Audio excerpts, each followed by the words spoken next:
Hello, and we are back in Unit 5, Shape and Space. In this tutorial, we will be solving the following exercise.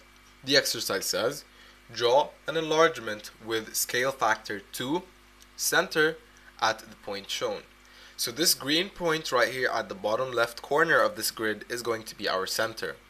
And keep in mind that we need a scale factor of 2. So let's go ahead and mark the new points. As for the first point, it is 2 points horizontally and 3 points vertically away.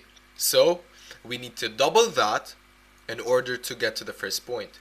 So it's going to be 4 to the right and then 6 up. And there you go. Here we have our first point. Now let's see how far is the second point. It is basically 8 points to the left and then 3 points up. So after doubling that, it's going to be 16 points to the right and then 6 points up. So there you go.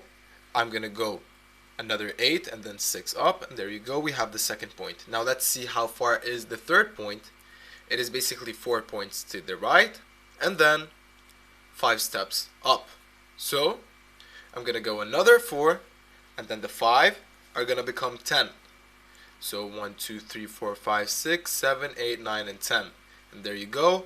Here is our final point. Now, what's left is connecting all 3 new points to form the new enlarged triangle, which is the solution for this exercise.